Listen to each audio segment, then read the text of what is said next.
人爱读册，阅读是一切的可能。打开书本，我们就看到其实很丰富的全世界。今天我们在这边录的这个集呢，是放在草记这个非常美的人文空间。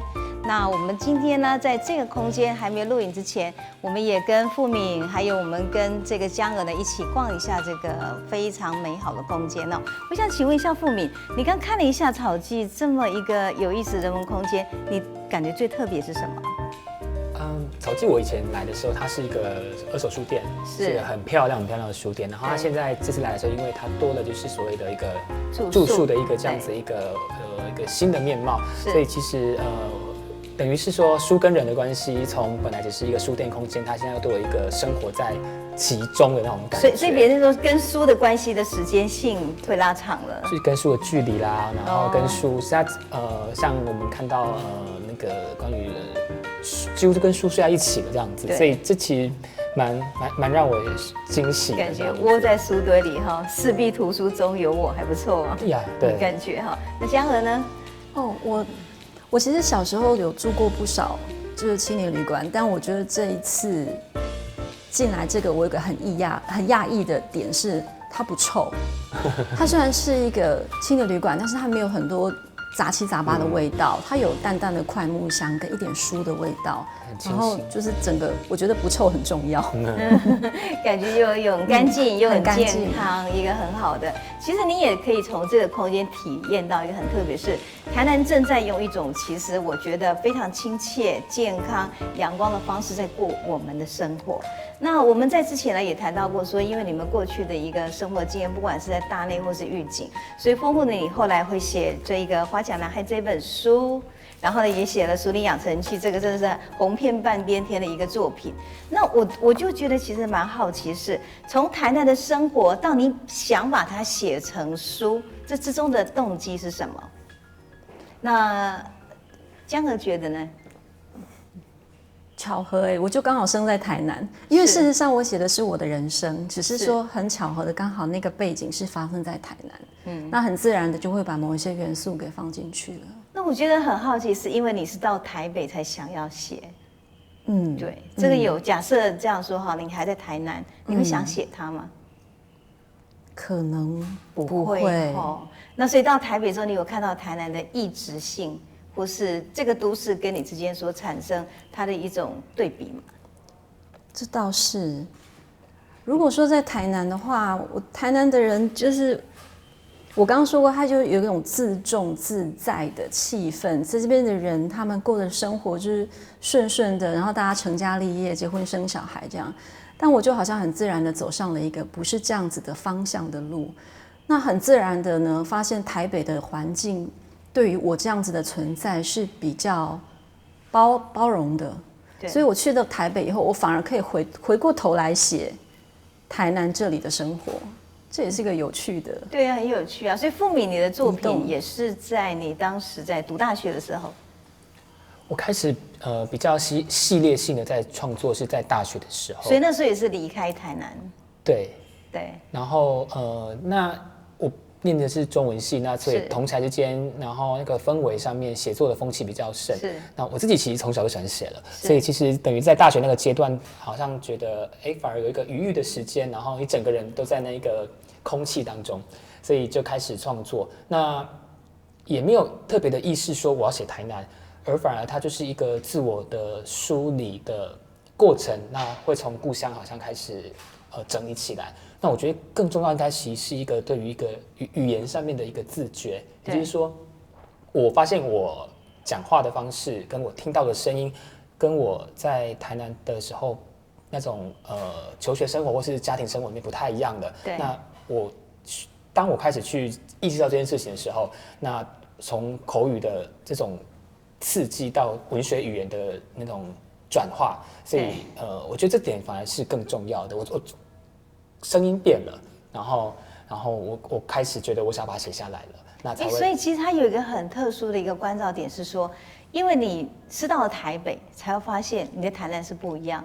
不管你的口音、生活习惯，或是像江娥所讲的，我们台南人一贯的这种步伐的节奏，台北人会觉得不太相同，也就异乡回头之后才发现，原来我的故乡，它可能是一个很特殊的故乡，或者值得回头去想象的故乡，所以才做这样的书写。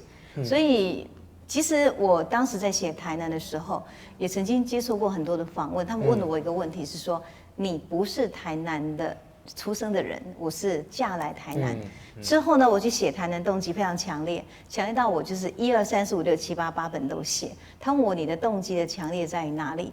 我说因为你来到这里，对我来说，我是看到跟我故乡不同的东西，所以就因此它产生一个很大的对比，那个对比会很有趣。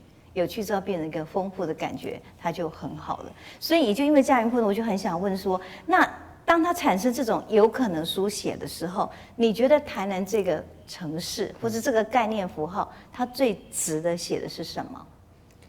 其实我觉得，书写台南这个题目对我来说，其实，它排在书写自我的后面，就是我是在写我自己的生命，这点是最重要的，因为你对自己有兴趣，当然这个自己是引号的自己这样子，所以因此最值得书写的是什么时候？其实反而是你看台南的那一个眼光跟别人有什么不一样的时候，我想要去问的是这个东西。你为什么用这种眼光去看台南？就是因为每个人都可以去说这座城市的故事，那对如何去找到你属于看待这座城市那个视线以及讲话的声腔，我觉得那个过程最迷人。其实你的那个花甲男孩很有趣哦，他保留了你那个世代中你会使用的语言。江河，你看过他的花甲男孩哈？他用的话其实都不是我们，我们是老中青的正好，不是我这种老太太我们会使用的语言。所以我每次觉得哇，你真的很天才耶！为什么你竟然可以想象一下那种感觉？比如说他觉得前行移动的感觉像是个萤火虫在窜，我就觉得你有很多的语言事实上是非常非常的网络世代的新的语言的。所以因此你觉得书写你自己的，因为在写我自己，所以我用我自己的语言去做书写。那自己是一个引号的自己，所以可能你在里面就是有一层一层的那一种探索这样子。对，那你自然而然就会去找你想要的语言，然后去找到你适合的文体这样子。哦，了解。所以因此你所写出来的感觉，其实我们不仅可以看到花甲男孩杨富闵，我觉得也很容易看到杨富闵的那个世代那种感觉。谢谢。那江河，我们的世代呢？不是，这你们的世代，我还是比你老一点。那我觉得你当时在书写台南的时候，透过你的生活的经验，那你觉得台南最值得书写的那个核心是什么？我觉得是人。台南的，我真的觉得台南人是跟其他城市不太一样的。对，我们会说它古都，那它其实随便走2步就有一个很厉害的什么历史古迹。但你看看在地台南人，他没有在那边很。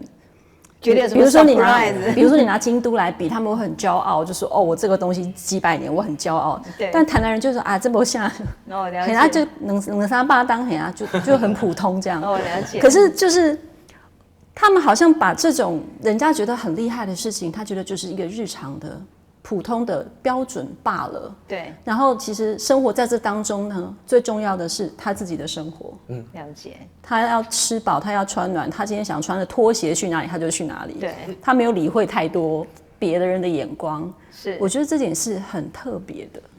我还蛮喜欢一个词，就是短板。然后我一直觉得台南就给我很短板的感觉。是短板，对。就是他们有一种貌似他们很想追求上进，可是当那个事情牵涉到他生活的舒适度的时候，然后他就会发现往舒适度靠的那个都不重要。对，他说我在塔卡派体歌或之类的这样。你在《俗女养成记》里面有很多的这种，你是说我为什么要做别人想象中的我自己呢？我做我自己其实就是最好的自己那种状态。所以我想这因此写出来很有人的滋味哈，人的触味，所以其实很特别哦。那其实我也很好奇，就在想，当你有这样的一个想象，然后变成你写成这一本书，然后让大家这么喜欢的时候，原来它是一个散文形式的，一篇一篇一篇。花甲男孩也是嘛，《俗女养成记》也是嘛，它才是小说。然后它是一个小说的形态，对。那所以呢，当它写成这样之后，会变成大家好奇把它变成一个演剧，也就是连续剧，啊，或者是我们讲说变成一个电影的剧本。因为我很想，我把这个电影跟连续剧本叫做《花甲男孩2.0》的进化版，《俗女养成记》的进化版。也不知道2位你们对于你们的作品被改编成这么样的一个算8大媒体的一个产物的时候，你的感觉是怎么样？我好久没有听到8大那是什么意思？就文字的影像化当然会很有趣，它完全就是另外一个乐听的感受。是。然后蛮多人会问一个问题，就大概也包括像老师提到，就是那作者你怎么看待这件事情这样子？那其实我后来得到的答案，因为回答很多次后来发现有一个答案蛮好的，就是我就是变成我自己的观众，就这样子，然后我就是坐在那边假装我不是作者这样子，然后一起拍手这样子。可是如果这样的话，当你的作品被拍成连续剧的时候，你看他的心情是怎样？哦，其实我蛮喜欢的耶，就是我记得，因为他在播的时候，我在美国做一个访问，所以我没有在访问研究，所以我等于在异乡，所以我就离他超远的这样子。但我还是就是用想尽各种办法，就找到一个载点看到的那个播出这样子。然后记得看到的时候是我第一集看到的时候我蛮感动的，就是我真的很喜欢。你的感动点是什么？我觉得他跟我作品完全不一样，可是我完全从里面又重新认识到。所谓不一样是什么？也就是说，你原来想写的是自己的传记式的东西，可是拍成电影的时候，它并不是如此嘛？对，它其实它的改编应该是把整个小说它是个短篇小说集，所以它要做成一个剧也是有点挑战，是它不否一个故事，它是整个打散重编。对，所以你可以从里面找到一些相似的人物，但又不能够找到完全对得上的剧情。对，所以其实它跟原著之间是有一些再创造。它是这样的状态。对，然后所以其实我会觉得很新鲜，但是我也知道说，他的精神可能是在回答某一篇作品里面的某一个人物的他的内心世界。是，那也就是再创造的本身跟你原来的小说，你觉得它有点误差值吗？还是你觉得它是蛮 close 的相近？我觉得他们两个就是互相在补充彼此的耶，就是其实我自己还蛮喜欢他的改编的，所以我就不会有一个那种比较的感觉，然后但其实我甚至觉得其实电视剧更好看，因为它视听媒体很丰富嘛，卢广仲演那么好，对不对？他是很直接的给你一些无感的体会，这样子。哦，了解。你说你很喜欢，当你看到你的作品变成连续剧的时候，你很享乐于你是一个观众。对。你在电视剧里面在演的上的那个公车的时候的感觉的心情是什么？我是因为他们说要找一个临演，然后我就去化身为在里面临时演员，在里面就是招手，对，跟大家上车了。对，然后。也蛮好玩的，就是因为我就是有点乱入，我乱入在那个时空当中。那个时候已经忘记自己根本就无法意识到自己是作者，因为你都不晓得自己是谁，就是这些请问我现在是在有点走错棚的那种感觉。了解，所以其实你也享受你的作品被变成这么丰富的一个媒体视觉被展现那种，就觉得很开心。我一直说你很健康阳光，台南男孩真好。那这个熟龄养成记呢，我说这个更是个大卖点。我的学生跟我的女儿可以看到天亮，你知道吗？好成这样哈。那所以你的作品当被拍成这么样的一个连续剧的时候，你怎么去看它呀？觉得很沾光，沾光，怎么说？它是散文，那想要讲一个故事去表达散文里面的元素，事实上蛮考验编剧的功力的，那真的是一个专业。是，那他们创造出这样子的一个剧本，然后把书本里面我很想要表达的一些精神，其实很妥善的表达出来了。我觉得很厉害，我很敬佩这件事情。于是他抓的点，你觉得他都真的有切中恳切，而且抓到了。我觉得你想表现，你刚刚讲到嘛，人是最重要的，有表现出来，你觉得你想讲的台南人的样子，对不对？是是这样。所以那个编剧当时在这个要编成剧本的时候，有跟你做一个深度的讨论吗？最一开头的时候，大家就有聊一下。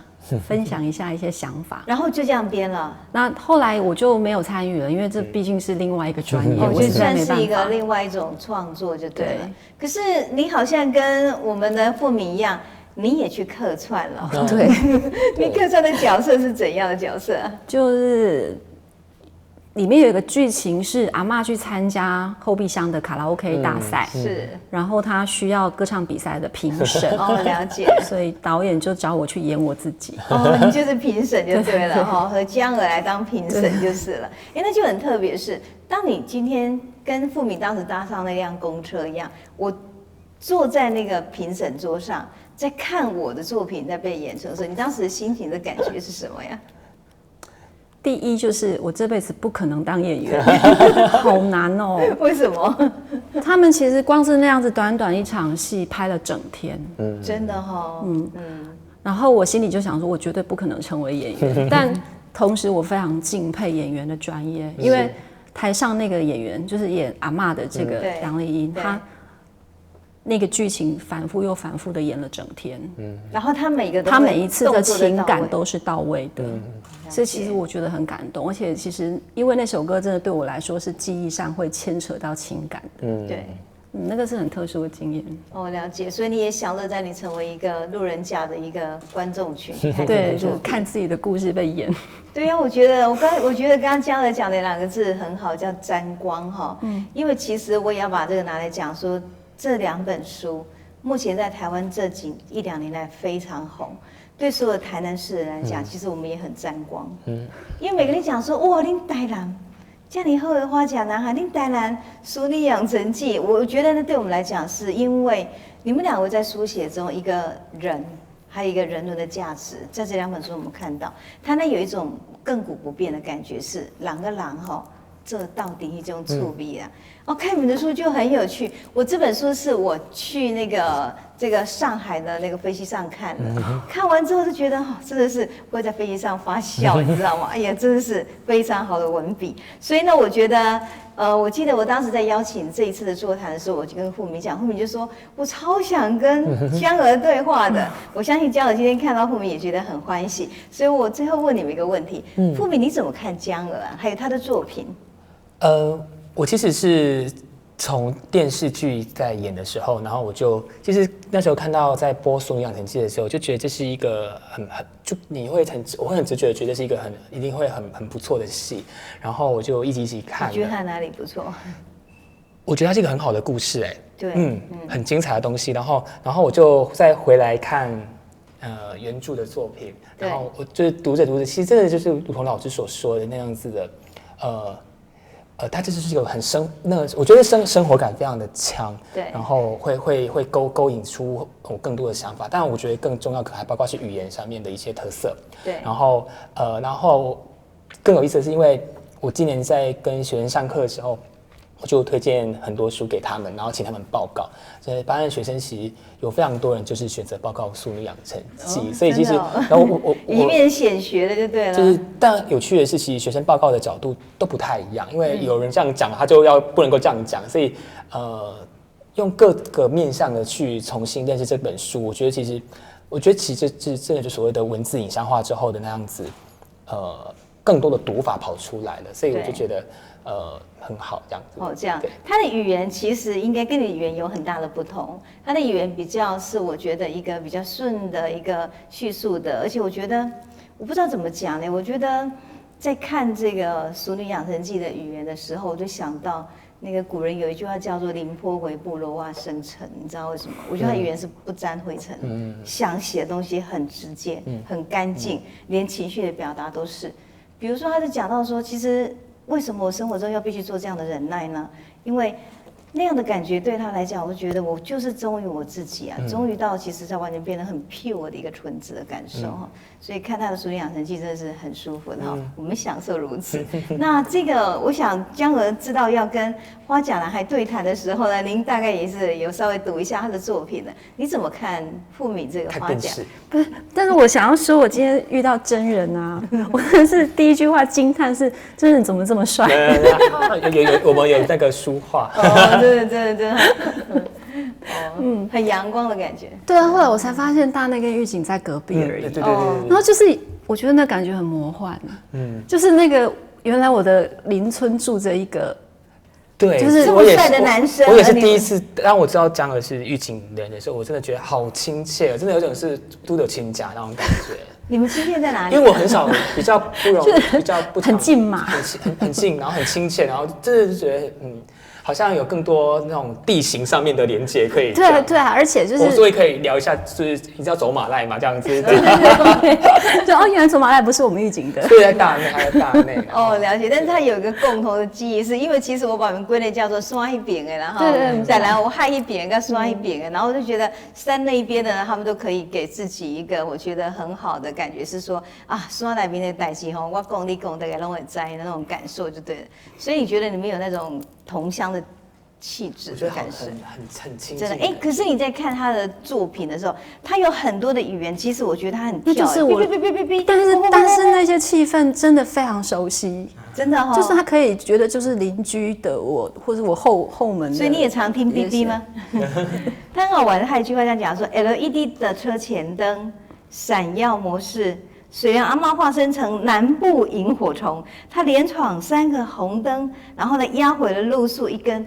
我看完之后，我就抬起头来，化身成南部的萤火虫，这种语言的跳脱感觉哦，我真的觉得他是一个很勇敢使用语言，很勇敢使用他的世代语言的一个人，真的是我觉得他很特别。我研究他的语言之后，我就发现我会一直打很多线，就是说，这个想法不错，他可以去把语言的广度更加的推广，感受是这样。可是我在读你的书的感觉说，哇塞，这么勇敢！妈妈说不要记恨，然后呢，你要是记恨的话，你怎么样？今天呢去当人家媳妇，然后你就说，为什么要忍耐呢？我突然发现他的诚实度是很高的，所以这也是我觉得在这个点上我实在很感动的哦。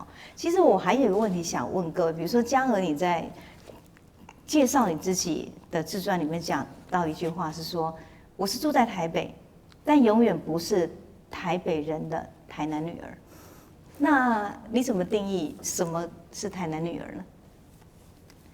我出生台南这件事情是不会改变的。是。还有我刚刚讲到那个，我觉得台南人有一个那个自重自在的那一个短板，那个原则吗？那个气质吗？台北是一个非常上进的城市。是。它各方各面都相当上进，是我常常觉得那个城市的意志其实是凌驾个人的，但台南就不一样。对，那我就觉得我其实有台南的血意的，就是我其实我永远不可能允许一个城市的意志高于我的，凌驾在这里，我是没办法。所以你在台北是属于不妥协的寄居吗？我在哪里都是一个隐居的人。所以隐居的距离会让你产生一个比较好的安全感，也是舒适感，这样子哈。对，因为我是觉得在文学上，你透过一个我觉得有距离的一个窥探，或是有距离的一个思考，或许文学本身它所产生的冷静感，会让你文学所沉淀出来的质感，它可能更丰厚。所以文字看起来很轻，真的我是感觉。我是说不带一点杂陈，可是我觉得你的书本会让人家去思考我自己的位置，我觉得倒是一个很深刻的一个感受。那你是住在台北，在读书的台南男孩，你也要来套一下吧，咱们重新念一次哈。说怎么样呢？觉得江娥这样说了，我是住在台北，但我永远不是台北人的台南男孩吗？其实我在台北过得蛮快乐的，就是我从研究生的时候在台大念书，然后一直我都在当研究生，然后我的生活其实就是比较单纯，就是都是在看资料、写论文、写作，所以其实然后生活圈其实是学校附近这样子，所以我一直觉得我是一个学生的状态，在台北的城市里面，然后其实我蛮喜欢，我不会有一个好像距离感，对，也不会有城跟城移动中所产生的落差，对你来讲是没有吗？然后因为回家也很方便，就是我可以就是被等体的，就是我可以用学生证坐高铁这样子，就是、那所以其实我现在应该但刚开始初来乍到的时候还是会有一点不适应，但是现在反而在台北生活有时候反而会有一个像刚刚说那种自在的感觉。然后那种自得其乐那种感觉，这里面两个很特别，我得要真的这样说。我觉得江娥是在一个安静的角落的，也不是你 actively outgoing 的，对不对？所以你选择就是一直投入台北，不管台北给我什么样态，我就用这种方式去适应它。那江娥是用安静的角度去看待它。你觉得你有没有可能有一天你就发现你不投入台北了？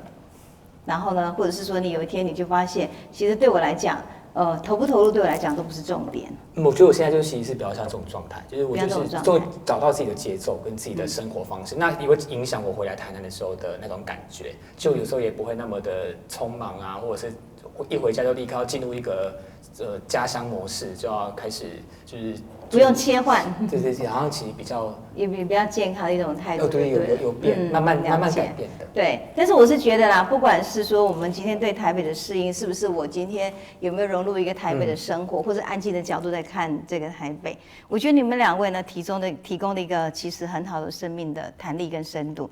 第一个是说，花甲男孩他来自于台南的乡间，但是这个男孩呢，他用很阳光的方式在台北，其实找到了一个大家看台南其实很健康、很自在的方式。